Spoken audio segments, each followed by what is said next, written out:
Good evening, welcome. I'm Alice Twemlow and I'm the chair of the Design Criticism program here at the School of Visual Arts. Very nice to see you. Actually, we have an alumnus speaker sitting right here, Tucker Weimaster. Nice to see you. There should be more than one here. Maybe there are. Maybe there are. We'll see. They'll come later. So if you're not familiar with the program, it's a 2-year MFA program devoted to the study and practice of design criticism. And I have 4 directives for you this evening. One is to follow us on Twitter.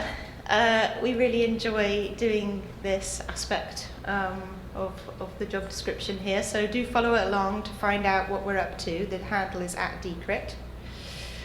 We've got a 2-week summer intensive coming up in June. This will be a really fun sort of deep immersion into the practice of research, reporting, writing, storytelling about both objects and architecture. So do implore you to take a look at that on our website, tell people about it. The application deadline is actually coming up this weekend, April 1st. We are in the middle of planning a fabulous conference for you, just about to launch the website tonight, and this conference celebrates the graduating students of the program, who will be speaking alongside some really interesting keynote speakers, including Interborough partners Daniel Doker, Michael Rock, who's the founding partner of the firm 2x4, and the media theorist Stuart Ewan, just some of the panelists that will be accompanying our students at this conference. So the website will be launching sometime tonight, so watch out for that. And my final directive before we get going tonight is to apply to the program. If you know people who are interested in design criticism, who would like to improve their writing and get deeper into the practice of studying design and architecture, then please refer them our way. Also stay around for the drinks following the lecture, where we're always happy to talk about the program some more. And here you can see a screenshot of our website where there are lots and lots of details about the program and examples of the students' writing. Okay, you are here on Tuesday night as part of our spring lecture series, which is great. And this is actually organised by the first year students. They've put together a really, really interesting, rich list of speakers from different fields of practice. We've already quite well into it by now, but a few more left to catch before the end of the semester, so do join us for more of those. Yeah, do come sit down. We haven't properly got started yet. See that well? Can you point at a chair? Cecilia, can you help our distinguished guest there? Thank you. Thank you so much. Sorry to be late. So again, the details of the remaining lectures are on the website. Do come along; they're always fun. And so, just to remind you again, we have the lecture followed by Q&A conducted by the students, and then we have drinks in the other rooms. So please do stay for those. That's always a fun part of the evening. And now it's my pleasure to introduce 2 of our students who will be hosting tonight's event, Bridget Brown and Tiffany Lambert. And first of all, welcome up to the podium, Bridget Brown. Thank you.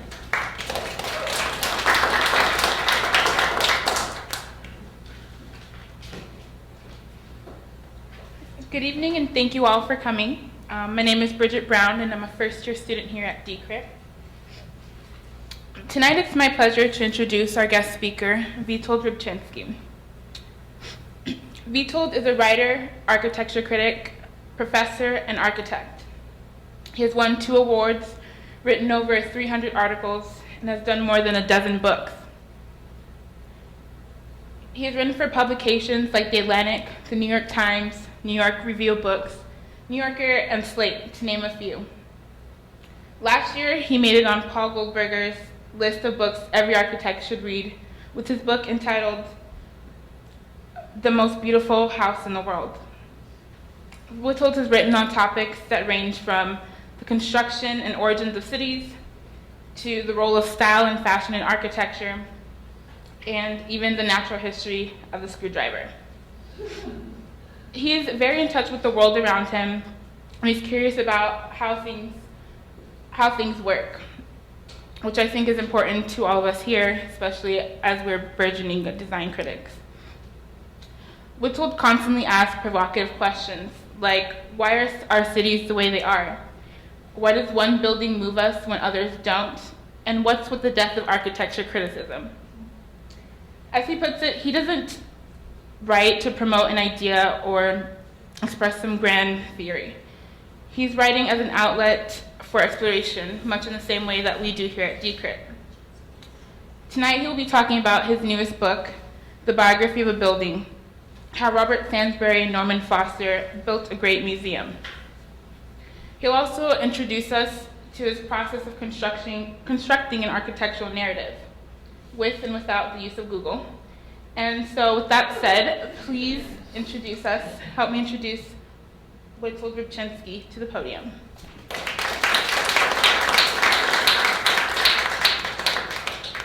Thank you. Thank you. I'm going to talk about the story of a building, but before I start, we often say that great architecture needs a great architect and also a great client. But what is a great client?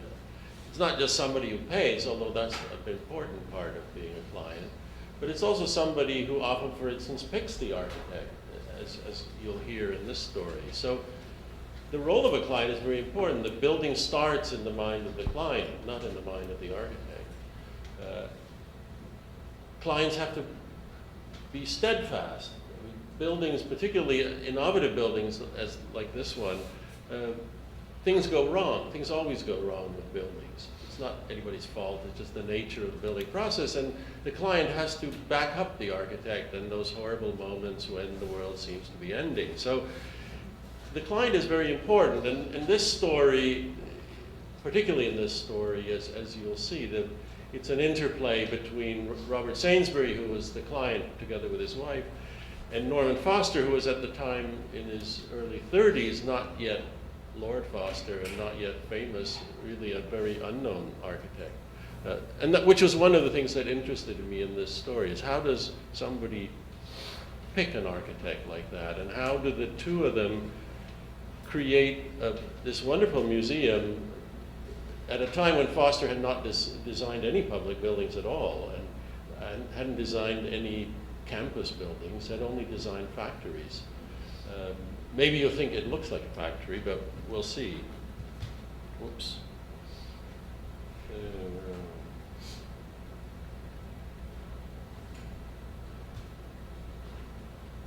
How do I go backwards?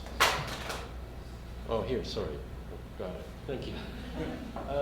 So the story starts with this man who looks kind of grand because this portrait was painted when he was old and successful, but John Sainsbury was a Victorian of very modest background who married a woman whose father was a shopkeeper, and she convinced John that they should open a store, a shop, which is a dairy shop selling milk and butter.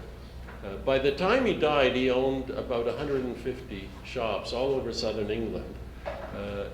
He had 6 sons who all went into the business. The business expanded enormously, so these shops became really full-service grocery stores. He ended up owning farms, producing the produce himself, so he was vertically integrated as well as spreading out.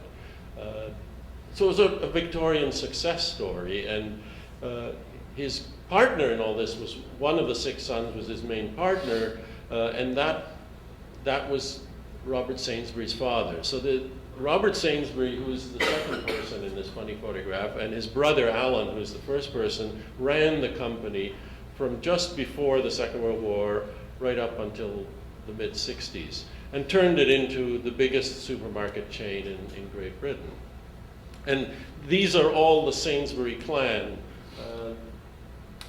Robert is the second one. He's the sort of hero of our story.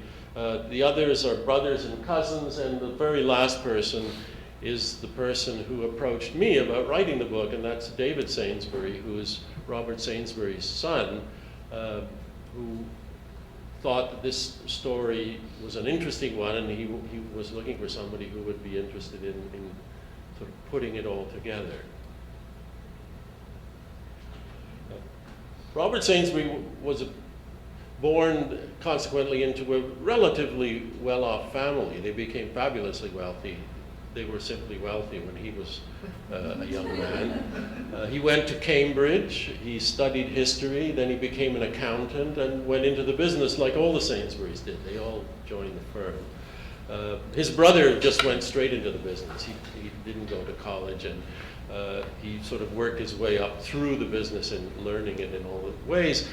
Robert Sainsbury, being the accountant, was sort of in charge of that part of the business. He was also very good with people, so that by then they were employing several thousand people. So he ran the personnel side and the real estate side, because of course they owned properties all over the country where their supermarkets were. He had a kind of very conventional upbringing, and what was unusual is that as a young man, he started collecting books, letterpress books. And he even sponsored, he met a young printer, and he sponsored the Orion Press, which is, Gemini Press. Blair Hughes Stanton was an artist who ran this private press.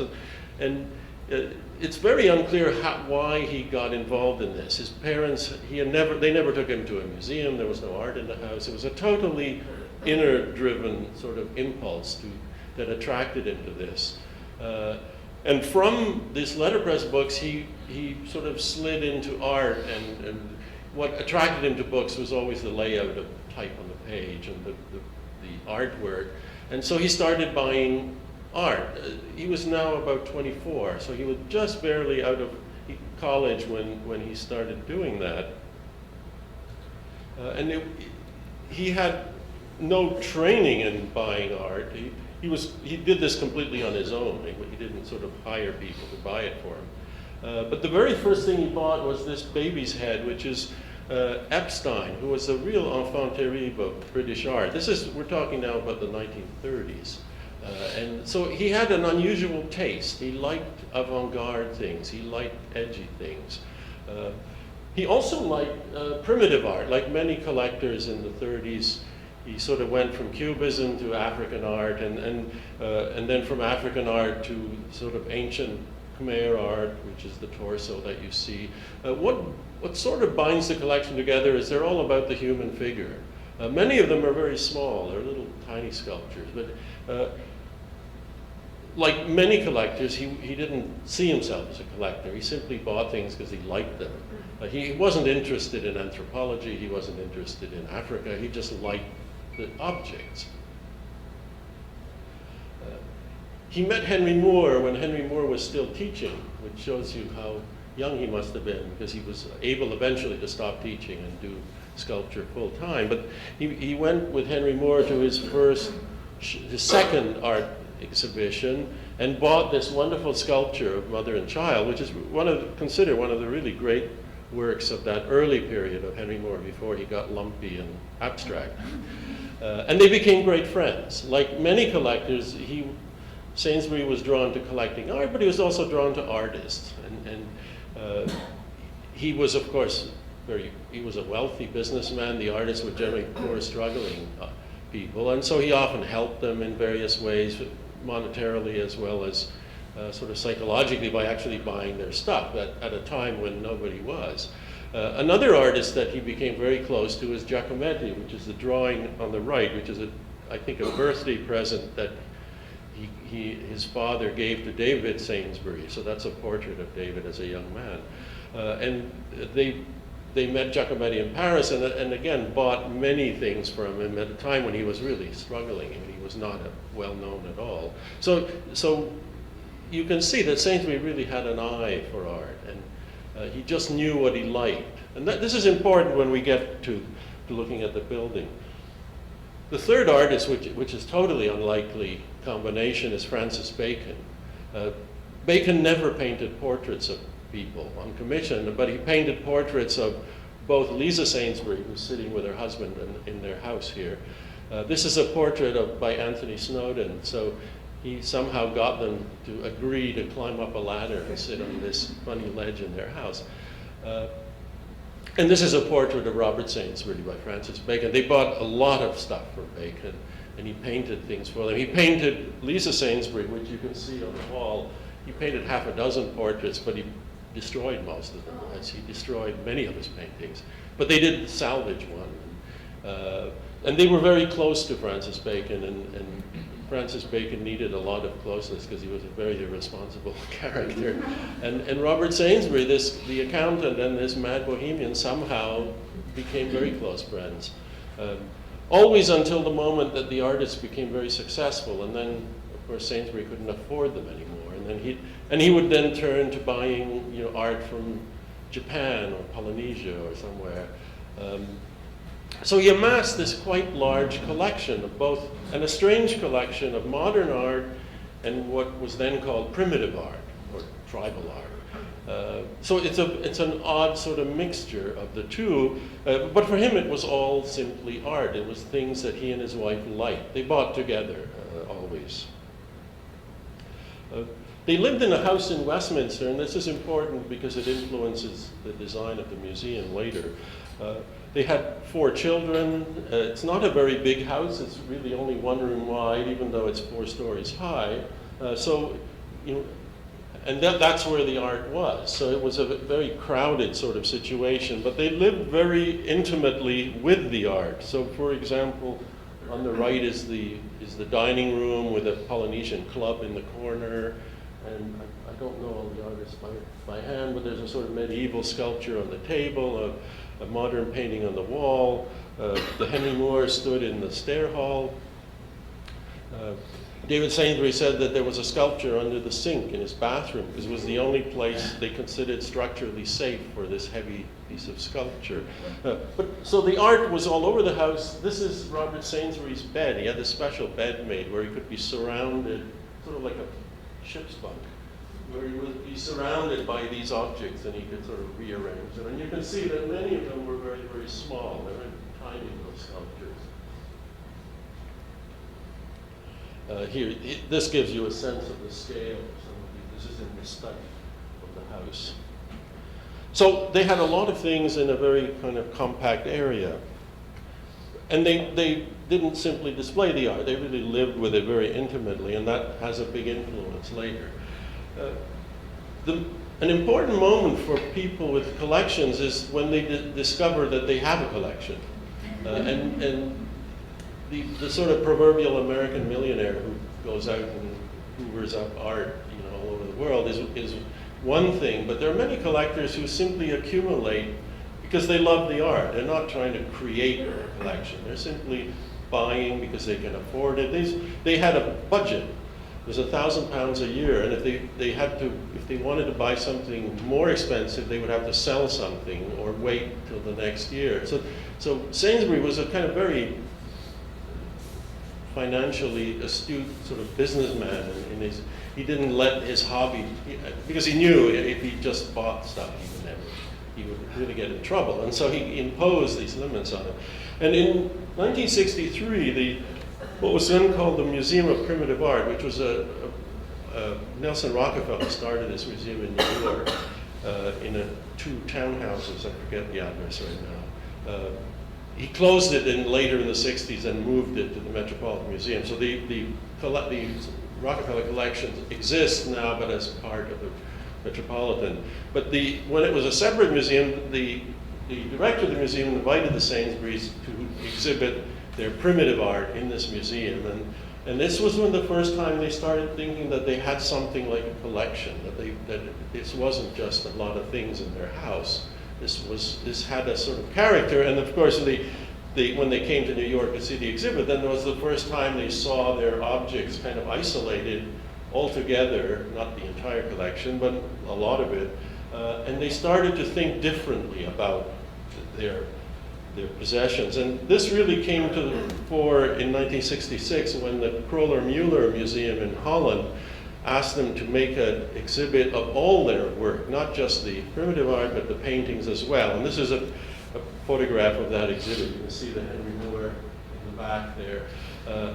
And here they actually saw the whole breadth of the exhibit, both of their collection, the primitive work, the small work, the modern art, it was all there. And they really did then start to realize and think differently about it. And like most collectors, one of the differences is to say, well, what happens when we die? What happens to the collection? Is it just scattered, or does it somehow remain? And most collectors see their collection as a creative accumulation of things. They don't necessarily want to see it just sold off. An important aspect of the Dutch exhibition was the designer of the exhibition. Ko Lang Yi was a Chinese from Indonesia whose family had left Indonesia when it became independent, gone to Holland. He grew up in Holland, studied industrial design. This is a sofa that he designed, which is still in production. His big project of the 60s was Schiphol Airport. He designed the interior of the airport. Wonderful airport. You can sort of see parts of it in the departure lounge. It's the nicest airport. I remember the first time I saw it, went through it in the 70s or 80s, I guess it was. It's by far the nicest airport. It felt like somebody's living room. It actually had couches you could sleep on. You notice they don't have those interruptions to keep you from lying down, and real china and so on. Anyway, they became very close friends with him. They befriended him just like they befriended artists and painters and sculptors.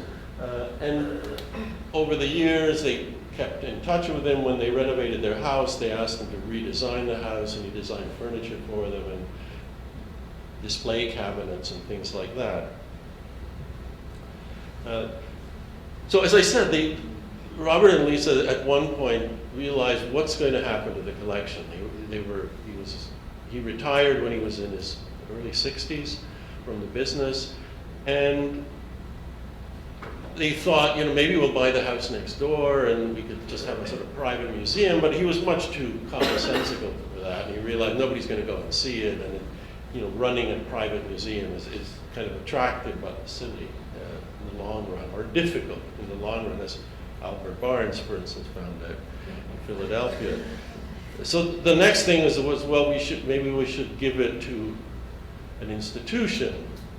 And they knew that if they gave it to a big museum, it would simply disappear as a collection. They first approached Cambridge because he had graduated from there. But Cambridge sort of wanted to put the art with the museum, the art museum, and the primitive art and the anthropology museum, and it would all get broken up. So they didn't like that, and they decided that maybe what they ought to do is give it to a university that doesn't have any art. And they very much decided they wanted young people, students, to experience the art the way they did on a day-to-day basis and really experience it closely. And what if they gave it to a university that really didn't have any art, which was one of the new universities? In Britain, after the Second World War, the government built, I think it was 7 universities, brand new.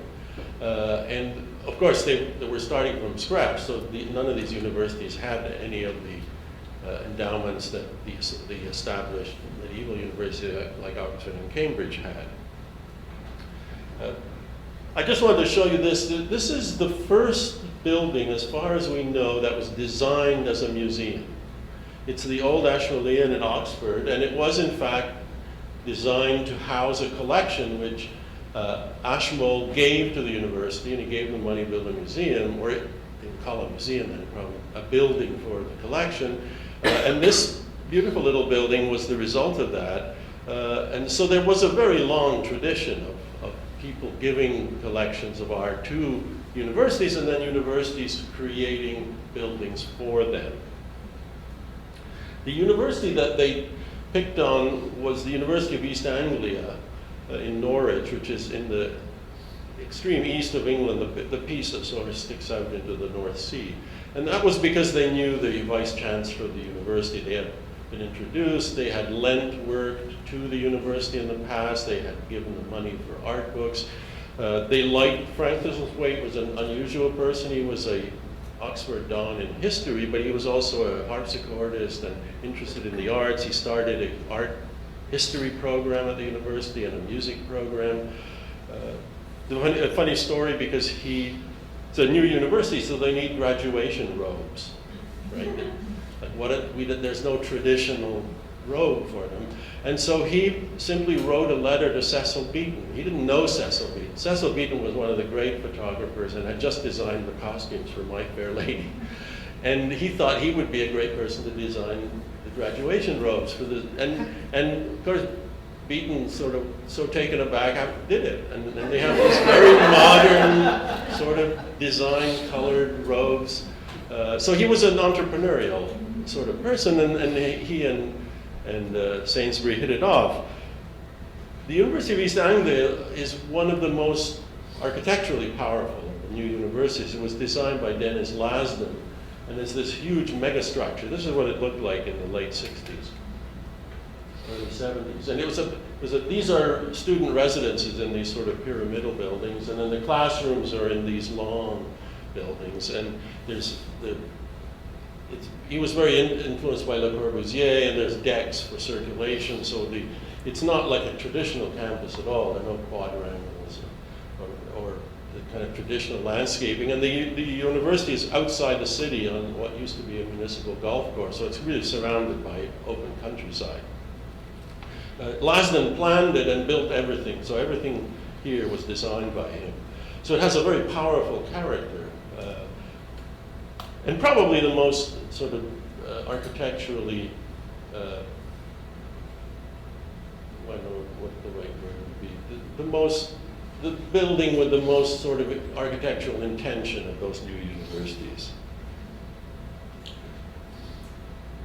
So when Sainsbury gave this, I should say he gave them all the art for free, and he gave them £3 million for the building. So it was a very generous gift. By then, Sainsbury's, the business, had gone public. It was the biggest stock offering ever in the London Stock Exchange. So the family was really very, very wealthy. And he made a contract with the university, which is quite impressive, because the contract was, we're giving you all these things, but we will have the right to choose the architect, we will have the right to choose the site, and we must approve the design. So in effect, he was completely in charge. And by this point, Sainsbury is retired, so he has lots of time, and he's used to running big things. And so he's completely involved in this project, and he has complete power over everything. And so the first thing is, who's going to be the architect? And so here's a list of the names that the university submitted to Sainsbury. And Basil Spence was probably the most famous British architect of the time. He built Coventry Cathedral, rebuilt it, built it from scratch basically, was destroyed in bombing. And then the other architects are prominent British architects who have designed campus buildings or museums recently. And then there's a few kind of local firms. And then at the bottom, there's Dennis Lasden is added to the list. Ted Cullinan, who was a very well-known British architect today, but had worked on the university for Dennis Lasden, and Foster and Associates. We really don't know how or why Foster's name appears there. The most likely explanation is that the first thing Sainsbury did when he decided that they would be building this museum was that he contacted Coe in Holland and said, I want you to design the interiors. And Coe visited the university, met everybody there, and the university was fine with that. I mean, they didn't have a choice anyway. And so before there was an architect, there was a designer who would be doing the interiors. And since he was Dutch and he was not an architect by training, they obviously needed an architect. Coe had met Foster, and they were sort of on the same wavelength. They were roughly the same age.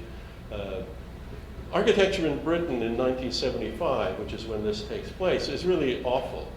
It's all concrete, it's all heavy, and it's really ugly. They were very influenced by Le Corbusier, but there was no great talents in Britain at that time. And so the Festival of Britain was one of their big projects, really clunky buildings. And even the University of East Anglia, you go there today, it's all concrete, precast concrete, acres and acres of it. It's really not attractive. And that's the kind of architecture that most of these people were doing. And Foster was not doing that. He was doing something quite different, as you'll see. And maybe Coe sort of, when they asked him, well, who would you like to work with, he actually mentioned a Dutch architect first, but we don't know who exactly that was. But then perhaps he mentioned Foster because they had met. And there's actually no other reason. Foster had not designed any university buildings or museums or anything of that kind. He was well known amongst architects because he designed beautiful factories. But that wasn't the sort of thing that made him a public figure.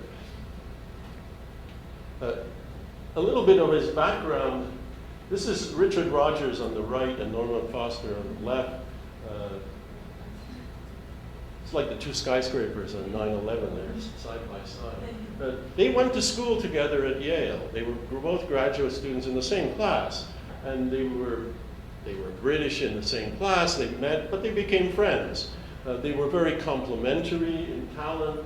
Rogers, very handsome, charming, warm, half Italian, very glamorous. His uncle was a very famous Italian modernist.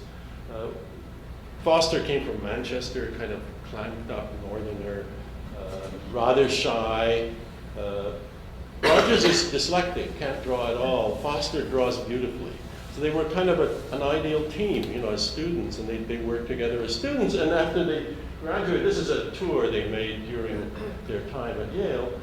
When they went back to London, Rogers invited Foster that they should be partners and they would start a new office. His father-in-law wanted him to build a house for them, so they sort of had a project to get started with.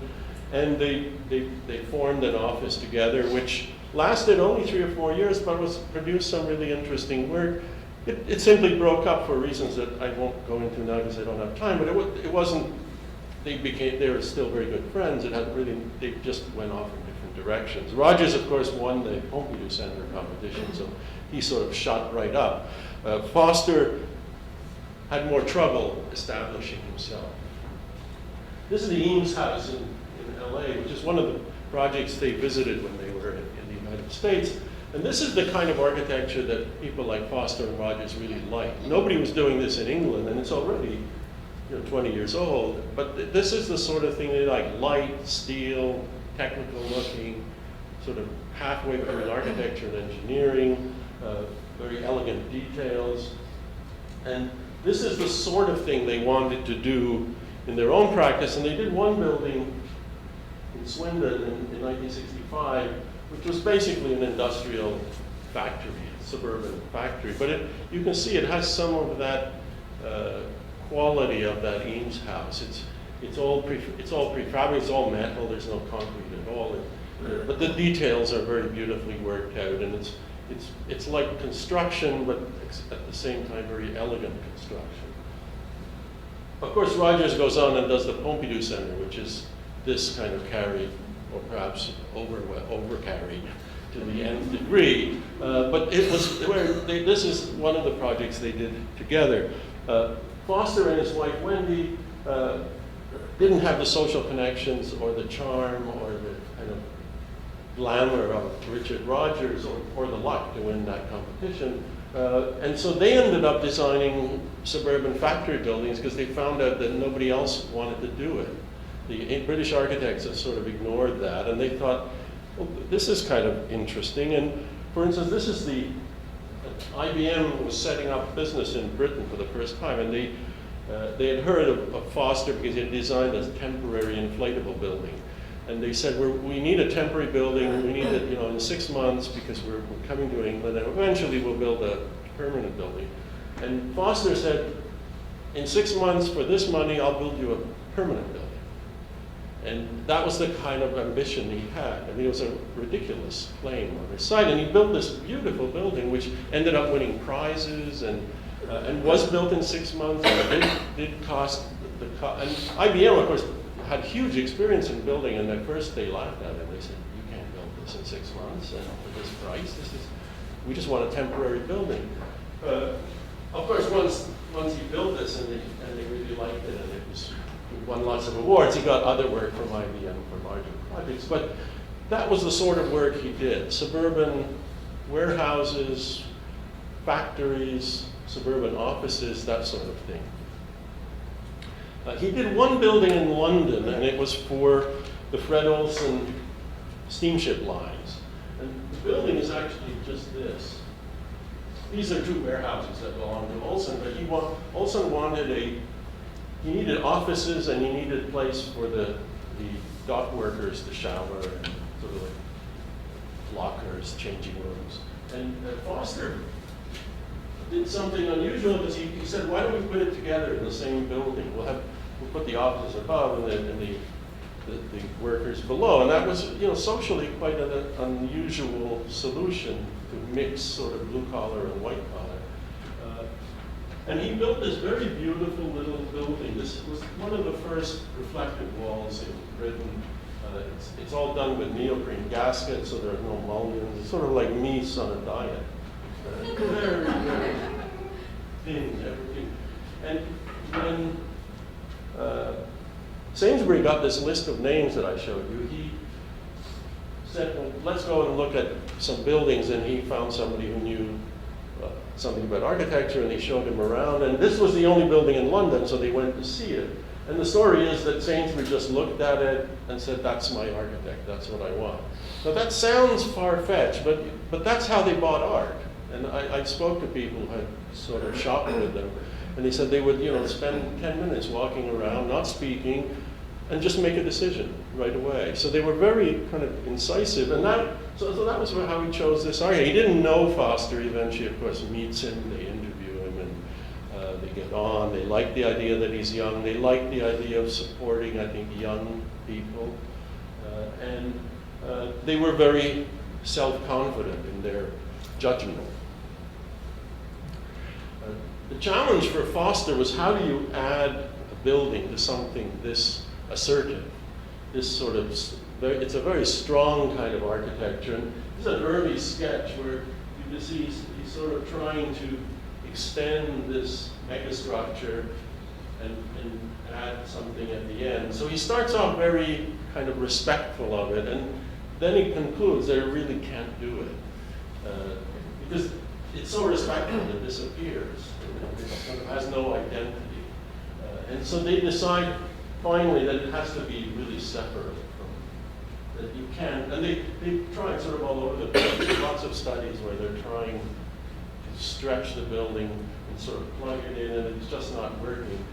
Plus, of course, Foster doesn't work in concrete. He still doesn't. There's not many concrete Foster buildings. So the idea of building something that extends the concrete structure is really a stretch. Like many architects, one project influences another. And this was a project that he had done just before he started working for Sainsbury. And it's a project of Modern Art Glass, which was a company that did glass walls. And they'd done a lot of work for Foster's buildings in previous buildings. And they asked him to design a building which actually contains the showroom down here, the office here, and then sort of from here back, it's a warehouse and a workshop. So all three things are mixed together. That's very common in all of Foster's early buildings. He sticks everybody together, the blue collars, the white collar, the computer guys, the cafeteria, everything gets put in the same envelope. And this is basically just a big tube with all glass at the end. And so somehow this idea of a big tube and combining things sort of migrates to University of East Anglia, and that becomes his concept of everything together. And the reason for that is that the building has got very complicated because the head of the university told Sainsbury, Sainsbury told the university, I don't want this to be isolated. I don't want my art to be sort of off in a corner. I want the students to experience it on an everyday basis, not going to the museum, but just in the course of their activities. And so the vice chancellor said, well, we could add other uses, and that really appealed to Sainsbury. And so in the end, the art history department didn't have a home, a permanent home, and so the art history department was put in here. A student cafeteria was added to it. There's, of course, the collection itself, but there's also a temporary exhibits area, so they have traveling exhibits going through there. They added a faculty club and a cafe. So it became a building with 5 or 6 uses. sort of like the art glass building. And so the idea was then you would have this big shed, and all these uses would be in there, and you could move them around, and you had flexibility, which was something that Foster and Rogers were very interested in. The problem, which you can see in this drawing, is that it's a kind of wonderful idea, but it looks like a rabbit warren. There's so many, by the time you've done toilets and storage rooms and all the little stuff you need, you don't get a sense of space at all. It just becomes little cubicles. And so they weren't very happy with the way it was going. They liked this sort of big idea, but there was just too much stuff going on. They also had a problem. Structurally, there was going to be these big trusses, portal frames supporting the roof. And then they had a debate, like, where should we, if we put the skin on the inside, that'll give us a nice, even interior, but it'll look like a factory on the outside. These trusses become too assertive. On the other hand, if you skin it on the outside, you end up with these 4-foot deep trusses on the interior, kind of overwhelming the art. And so they went back and forth on this, and then out of that came the idea, well, what if we had 2 skins? We put one on the inside, put one on the outside, and then in between, we can put all the junk that's trapping up our plan, the toilets, the storage. And they made this not 4 feet, but about 8 feet. So it's a very deep space. And indeed, they planned the building, so they pushed all the mechanical spaces, the storage spaces. They also added a basement, which took care of some of the storage. And you end up with this sort of double skin with the structure in between, but also the mechanical things in between. The idea was there also from the beginning that would allow you then to adjust lighting, for instance, without having huge ladders all the time in the exhibit areas. And then at each end you would have view out to the countryside, and then you would have at the top skylights to let light in. So there are no windows here, because obviously you've got this double layer, so there's 2 skins full of stuff. This all happens at the last minute, so this is a moment when the client is very important, because the client thought that he had a building, and then the architect approached and we really need to start over here. And the plan's the same, but we're going to. And at this point, they actually had costed out the structure already. The engineers were doing the details, and the thing was virtually done. They'd gotten all their permits for building, and it essentially meant going back. And that's a moment when a client might say, no, you've made too many changes. It was a great idea, let's go with the original idea, but they didn't. They went along with it after they had a long discussion between the 3 of them. And they did redraw, redesign the whole thing using this concept. And here it is under construction.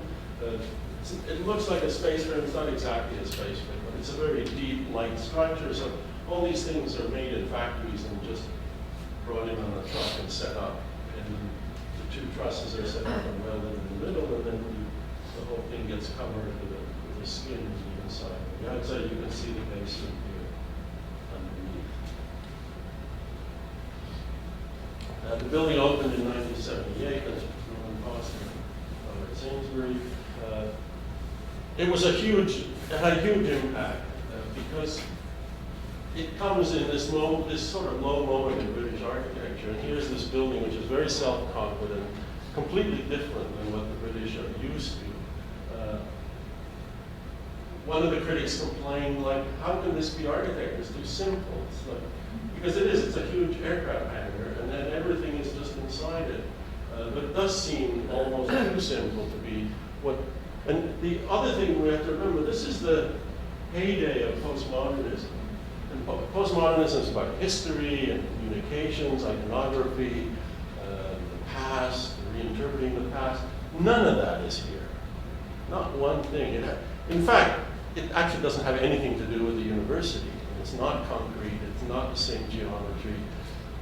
It's an alien presence. It looks like it just dropped in from the sky. So in terms of the world of architecture, Foster is really going off in that direction.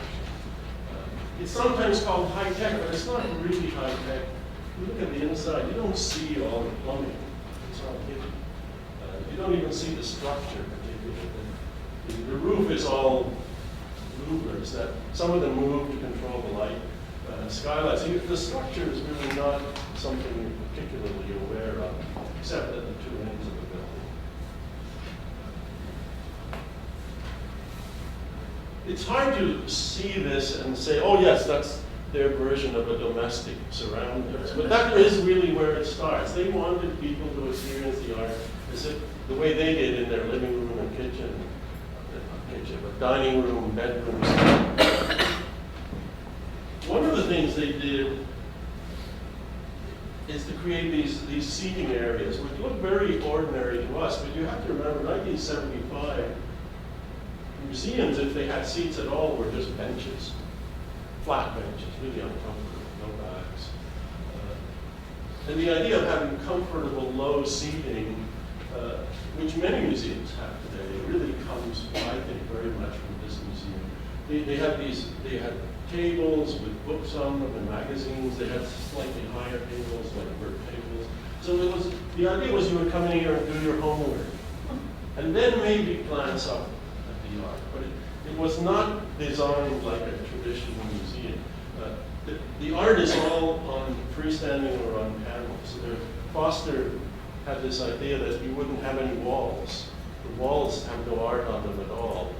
It proved very useful because the Sainsbury's kept buying stuff. I mean, they were retired and they were rich, and so the collection doubles in size during the construction. So they have to really sort of densify it because there's more stuff to display. So this idea of a museum, which is kind of like an office where you have partitions that are everything's movable, turned out to work out very well. You can see here that this very light, it's full of skylights at the top, so you get all the light coming from the top rather than there aren't the only windows being at the two ends.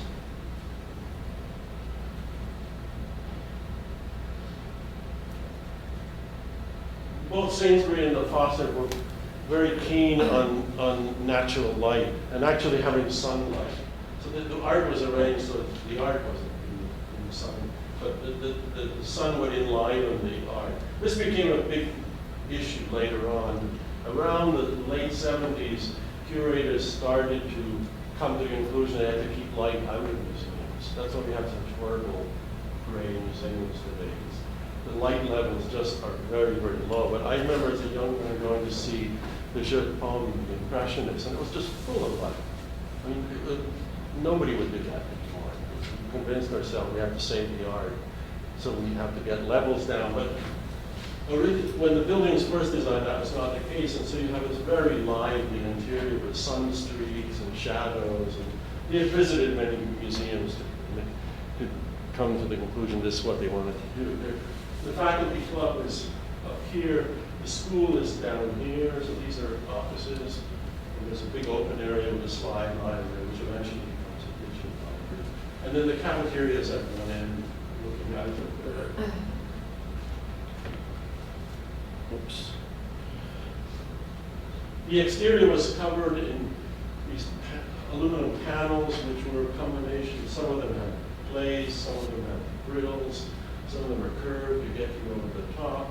And they continue over the whole building, so that it's a building that's conceived like a plane, in Foster's terms. Not like a building. He says, planes don't have roofs. Why do buildings have roofs?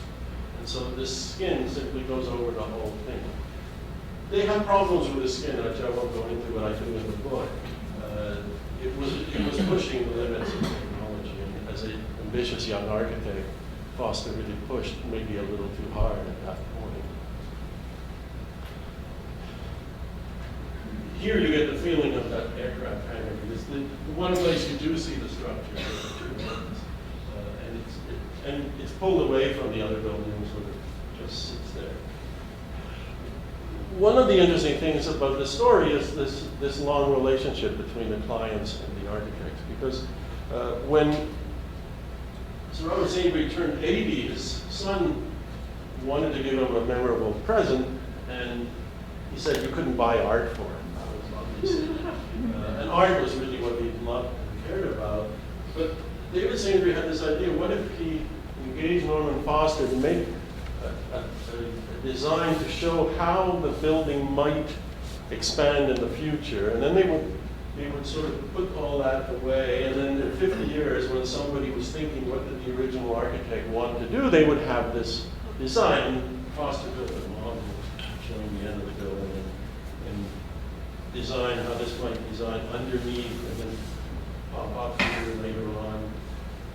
But it wasn't something they were planning to do. It was simply to show his father that that in the future, that this building had a future, that they were thinking forward. And a week after his birthday party, he loved the present, and he was having lunch with David, and he was thankful for the present. And then he said, "Why don't we do it?" David, what could he say at that point? He said it was the most expensive birthday present he ever gave. And the parents, I think, the parents had really enjoyed working with Foster and his people, so they kind of liked the idea of having another go at it. The problem was that when Foster started looking at the project, the first thing that Robert and Lisa Sainsbury said is, "We love this building, don't touch it." Because the obvious thing for an architect who's designing a building like this is you make it longer. It's a linear building, it's modular, so you just add at one end or the other. But they said they didn't want any changes like that, that whatever they did, it had to leave the original building intact. And what they looked at a building out here that had to be connected with a tunnel and was very practical and secure. They looked at underground extensions here, and they finally came to the conclusion that they would do an underground extension in front of the building. This is a hill, so the underground extension could actually stick out at one point. And that means you would get natural light. And also you could build a whole extension without disturbing the museum, which was important to the university. So they ended up with an extension that's basically underground here, but it pokes out where the hill slopes and has this glass sort of optic on end. But obviously changes the building, but essentially leaves that original building intact. And here's a picture showing you how all of this work takes place without really interfering. And that was the attraction of the idea, but it was also a problem later on because the only connections between the new building and the old building were through the service parts of the building. But the public had to come outside to go down into it. They built an open storage, which was a new idea at the time. Not many museums had that, where they could display more of the collection in a very high density kind of way. What's interesting, this is now 10 years or more after the original building, is the architect comes back, but he's not the same architect. He's lighter for one thing. He's built a lot of stuff since then. Museums, big buildings like the Hong Kong Bank, which has really put him on the map internationally. But also Stansted Airport, which is actually a kind of outgrowth of the Sainsbury Center because it's also a huge shed with skylights and everything on one level. Becomes basically the model for airports, where you have a basement where you put all the service kind of movement, and then you put everybody as much as possible on one level, and then you can get skylights. You get natural light, and you really get a very different sort of atmosphere.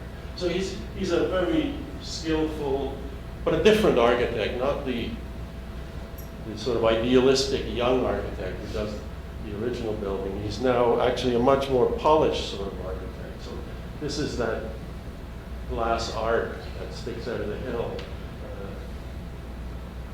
It's a very different sort of architecture, very sleek,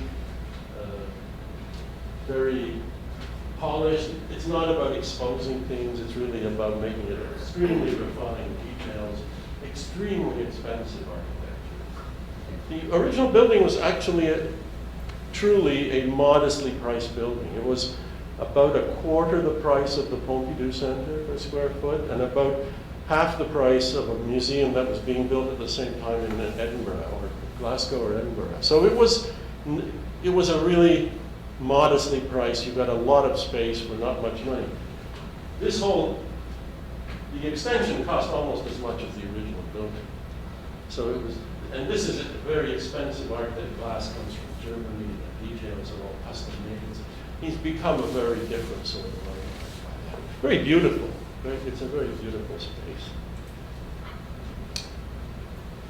In 2002, Lynn Sainsbury turned 90. Her husband had died in 2000.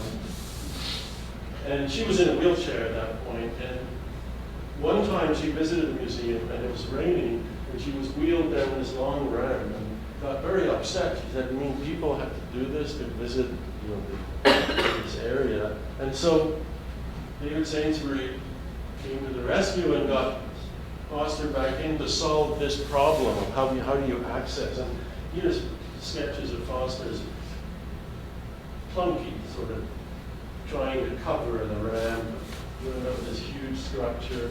The original building has no marquee, so it was pouring with rain and you're trying to open the door and just get wet. So he's added, but you can see the problem is a problem. At the same time, the building is now 25 years old, roughly, and things like the mechanical systems have to be replaced. It's not a green building remotely, so that has to be fixed up. Lighting needs to be replaced. So they decided to close the building for a year and connect the two underground, sort of solving the problem rather than trying to make this access weatherproof, to connect the museum and the extension underground to break through the concrete slab. And you need a bookshop at that point, and that wasn't part of the original program. So there's all, this becomes a major project. And here's the bookshop, an elevator coming down here, then new gallery space, sort of classroom space, because museums are now having courses for kids and visitors. That's the existing temporary gallery, so it's open storage in a temporary gallery. But it now means that you can go into that whole underground area and it's all connected and it's all one piece. So they sort of finally solve the problem. And at the same time, here's a picture of what that really means, which is kind of, I think it's an amazing photograph, because they've basically stripped the building right down to bare bones. And the good thing about Foster's architecture, you need a wrench, and then you can take it all apart. And again, so they've taken out the mechanicals to refurbish them and put in more efficient ones, and then they'll put the skin back on. Meanwhile, they've dug a hole in the concrete slab, and they're going to push through here into that underground connection. The work, all of this is new. These panels look like the old panels, but they're new panels. You just went back to the factory and bought new chairs, but exactly the same chairs. So it's an interesting kind of restoration project. And it's very unusual to go there because you walk into a building which you know is 35 years old, and yet it looks brand new because it is brand new. So it's this strange time warp that takes place. And I think I don't like the word timeless architecture because no architecture is really timeless, but it certainly stood the test of time very well. This is a 35-year-old building that looks more daring in some ways technically than many buildings built today.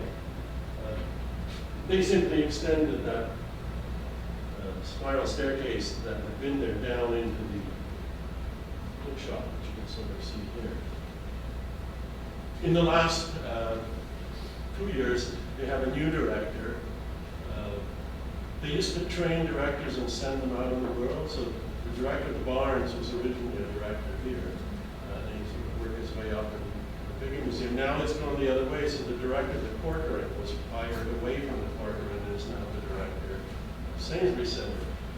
And of course, like other writers, he has ideas about changes. They've decided they don't like the books going down. And so there's another phase of construction going on. What's good about Foster's architecture is it does lend itself to that. You can, the faculty club is gone from the university, and they just decided to modify it. And so that area has become part of the exhibit area. And, the exhibits have grown in size. Something like a bookshop has really become an important part of the museum. They've had to adjust lighting levels because the standards have changed over the years. But the building somehow absorbs all those changes without losing its sort of essential architectural character.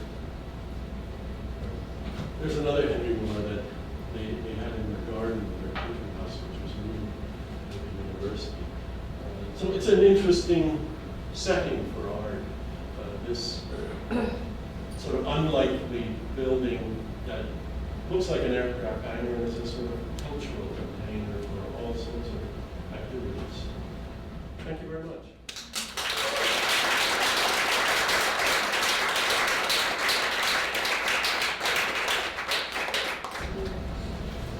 So, constructing a narrative, as you so nicely did tonight, is a lot of what we do here at Decree. The stories can often have multiple narratives, so I was wondering how you choose which aspects to highlight in your stories. We can give it a try. Yeah, I think building a building involves an awful lot of people. I spoke to some of them. I certainly didn't speak to everybody, but some of the people are dead. Unfortunately, the head of the university and Robert Sainsbury were both people I couldn't speak to. On the other hand, I did speak to a lot of people, and one of the things you realize is that a building project has, the building project has, people all see it from a different point of view. So when you talk to people, at the end of the day, you still have to synthesize and make up your mind how to tell the story, because there are many stories. And I spoke to somebody who was working at the university at that time, and their view from the university side was very different from somebody who was working in Foster's office, or Foster himself. So the narrative, I think, comes, you want to tell a good story. I mean, a story has to be a good story. If people fall asleep in your story, it doesn't matter how true it is, it's not a good story. So I think that governs part of it. Certain things are too complicated to go into. On the other hand, certain things like the failure of the skin are very important, and you just have to take the time and space to explain them, because they're an important thing. And even though they're technical and it's sort of hard to sometimes introduce that into the story, it is important. So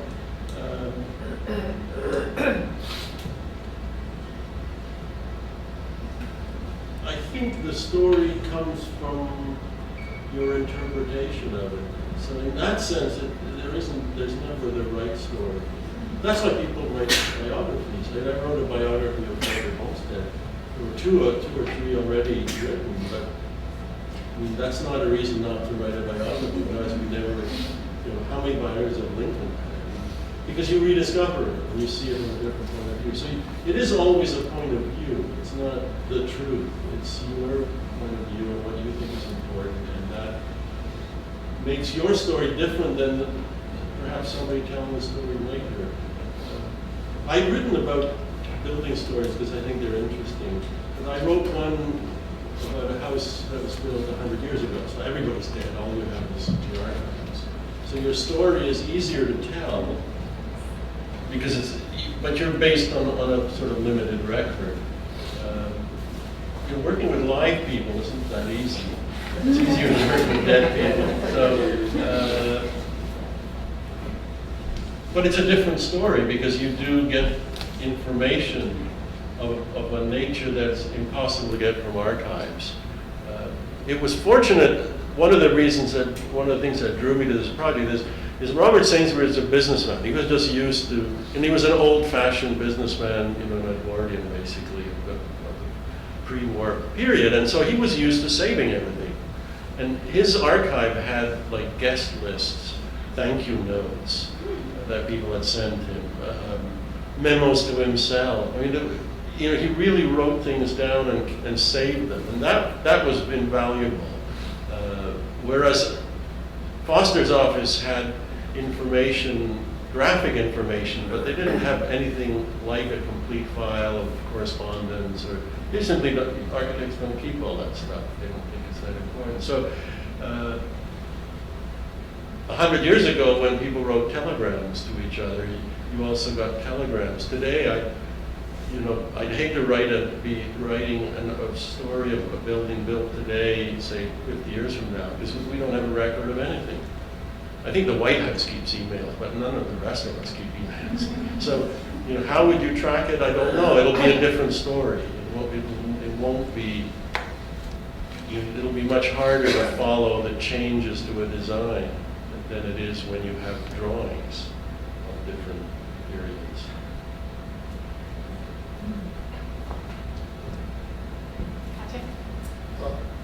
Sorry. Hi, thank you very much for that talk. I also want to thank you for your book that you wrote in 1986, Home Short History of India, which was the first book I read for my thesis, so thank you very much for that. And in regards to that, I wanted to ask, when you write and you decide to decipher these narratives, do you begin with an idea very much in the way that you did with Home, or do you begin with an object, which leads you to what? Well, sometimes you begin many times.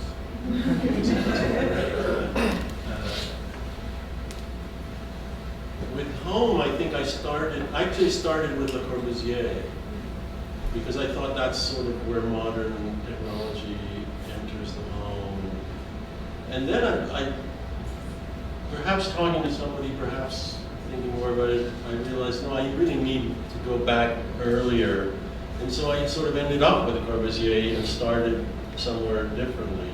And also ended up unexpectedly not being very critical of Corbusier and not seeing him as a kind of technical pioneer at all. So the book itself changed the conclusion. So I think sometimes you start and then you realize it's the wrong place to start. That wasn't so much the case with this book, because if you're telling the story, so and the best way to tell a story is just from the beginning, and flashbacks and multiple points of view. At least for me, they don't work. They just get lost in them. So you start with Robert Sainsbury buying his first piece of art as a young man. That just seemed like a logical place to start, and then you go on from there. But there were other things that were interesting to me. That the whole high technology movement was interesting, because Foster is in that, and this building is often related to that. So that became a part of the story, that sort of moment in architecture. I was also interested in collectors and collections. So there is a long digression in one chapter where I look at Albert Barnes and Paul Cray, Helen Kroller-Mueller, who went through 4 architects. If I tell you their names, I think it's amazing. She first hired Peter Behrens. She didn't like him, and then she hired a young Ludwig Mies, and then her husband didn't like him, and then she hired Berlage, and Berlage worked for the family for a decade, and then she fired him and hired Henry van de Velde, and fell in love with Henry van de Velde. Not sexually, but his work. And he designed the museum. And the museum that's there now is also designed by him. So I told her story, and also the Dulwich Picture Gallery, which is a John Soane building. But they were all private collectors who built buildings with very good architects. And it's interesting how similar they are in many ways. I always thought that Albert Barnes was a kind of strange person. And he isn't strange. He's only as strange as all collectors are. All collectors have ideas about art that are offbeat. And all collectors think they know more than art historians. And Sainsbury used to say that art historians just look at slides, they don't look at paintings. And of course, collectors own paintings, which puts them in a different league than academics who just, we just look at things, we don't own anything. So, but all collectors share many traits. They all have strong ideas about display very often, and how their work should be displayed, and how it should be experienced. Albert Barnes, there are no labels in his museum. He hated labels because he thought they were a distraction. And Sainsbury allowed labels, but they're tiny. You can barely see them because they feel it's a distraction. No collector has, at least I don't think many collectors would consider putting labels in their home. And so that's how they think you should experience art, in a very direct way, the way they did. It's not about who did it or when they did it or what it's called or any of those things for them. And it's surprising how many of these collectors share those traits. So I thought it was important to kind of give the reader a sense of where Sainsbury fits amongst that world of collectors.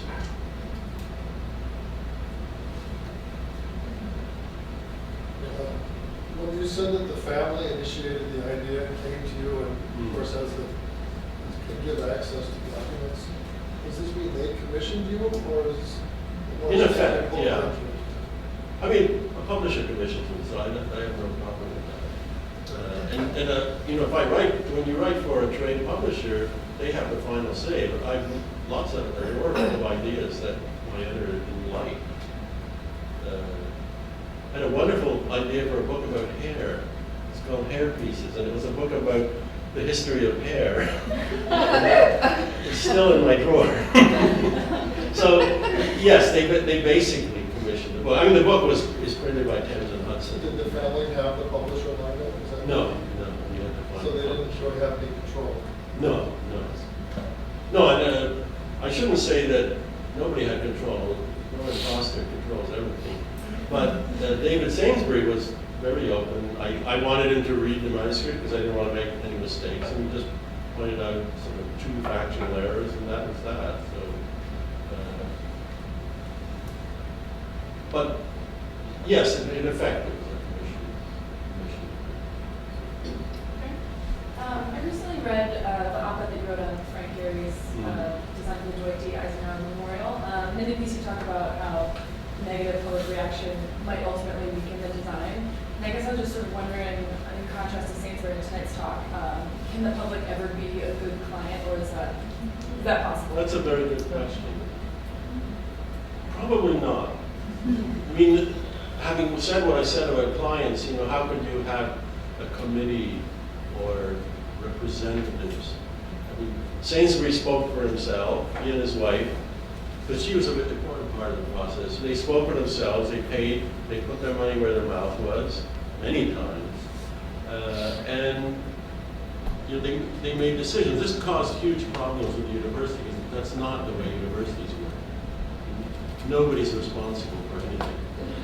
The students are there, they have a say, the professors have a say, the administration has a say, but nobody's really in charge. It's all this, it's very amorphous. And that was very frustrating for Sainsbury because he was used to, I make a decision, you make a decision, and then let's go. And of course, that wasn't the way it worked. And so there were bad moments in the process that I described, where he was sort of ready to walk away. And he was also pretty ruthless. I mean, he was paying, and he wanted to get what he wanted to get. And there were times where he really did push people around to get, wanting to get the process going. So it's a very good question. I don't know the answer. My guess is it's hard for the public to act because it needs representatives, and representatives. The Eisenhower granddaughters say our grandfather wouldn't have liked this. How do they know? How does anybody know? And is it important? Would Lincoln have liked being in a Greek temple? I don't know. I mean, my guess is not, but he was a Victorian. He liked his tastes were different. I don't know if he would have necessarily appreciated the Lincoln Memorial, but in a sense it doesn't matter. But But of course, the Lincoln Memorial didn't have a single client either. So there are public buildings, and public buildings necessitate public clients, representatives of the public, but it's not as simple as a project like this. And so it's a good question. I'm going to think some more about this, because I don't know if public buildings turn out worse than private buildings necessarily. Or whether it makes a difference in the end. I'm not sure. You said that Sainsbury was a tough guy, pushed people around, and yet he had this long relationship with the architect. In your research, can you tell me why you fired him when things went wrong? No, that never came up.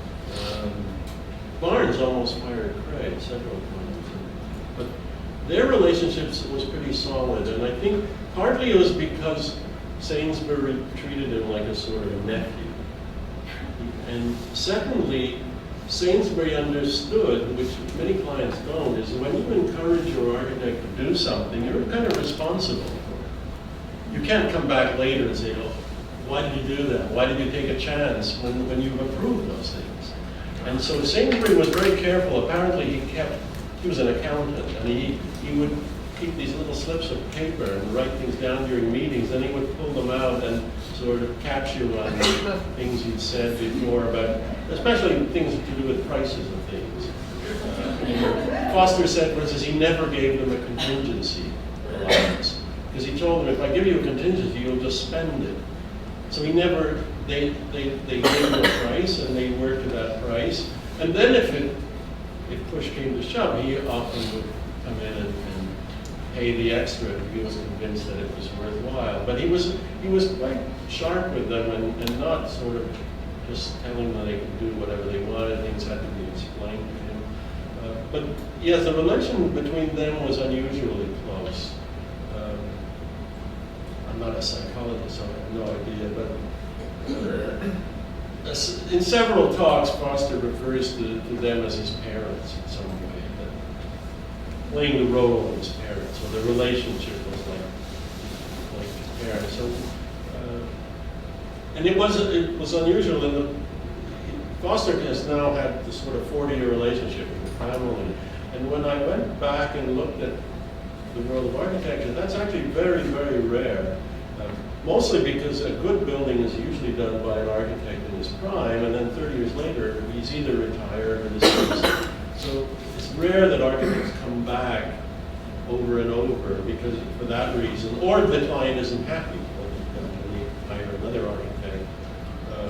Which is, say, what happened with Richard Meyer in Atlanta, or Renzo Piano did the extension of the building. So it's actually relatively rare. The one case which I mentioned, which I came across, was Philip Johnson, who designed the Aaron Carter Museum in Fort Worth. It's a Western museum, beautiful little sort of temple.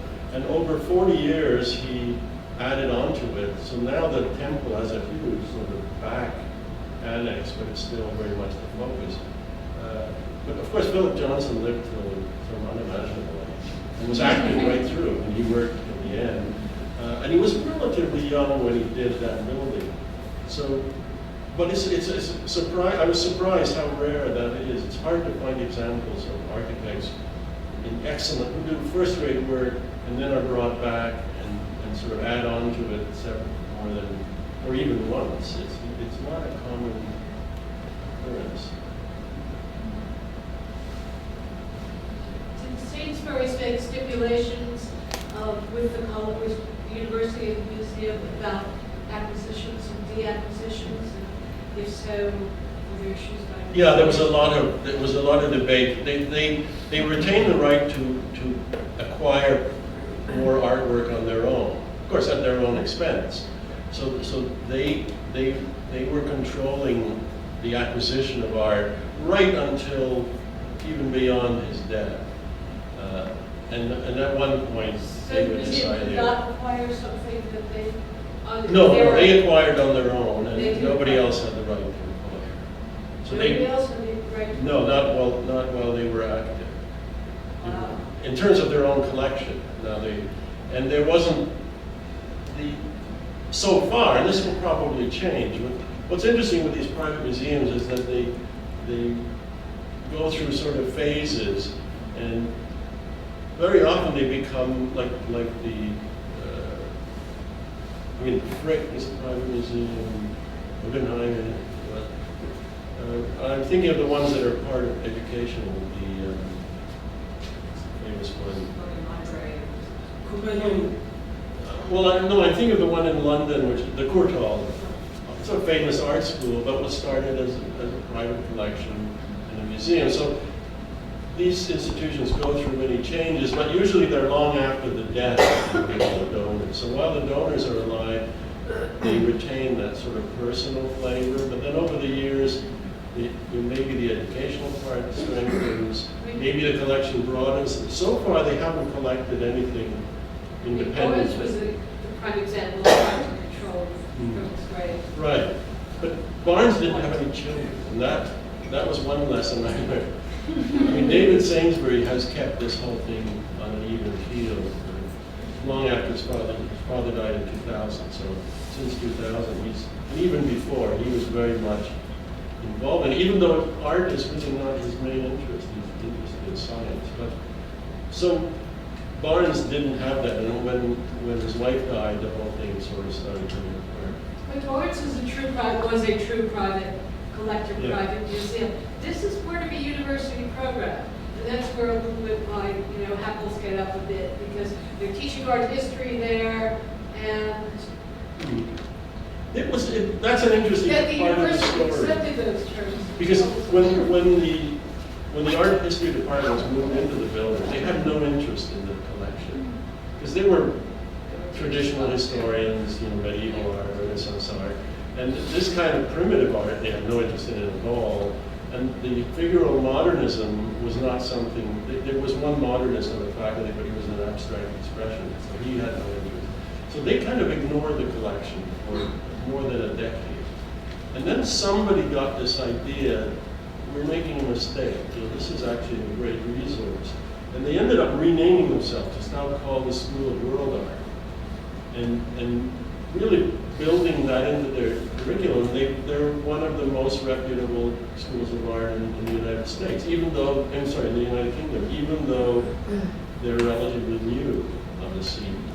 So they eventually integrated the art into their curriculum and saw it as a resource, but not at the beginning. At the beginning, they really didn't want to have much to do with it. And there were also lots of complaints about the building. That's another story. In 1970, most art history curriculums ended in 1950, at the very, 1945, Yes. basically ended with World War II. Yeah, and all this Polynesian clubs and little figures from all over the world was not something they saw as relevant. It was just quirky. I think that's how it must have seemed. Well, I'm sure we all have more questions for Witold. So I'd like to invite you all next door to continue the discussion and for a drink. But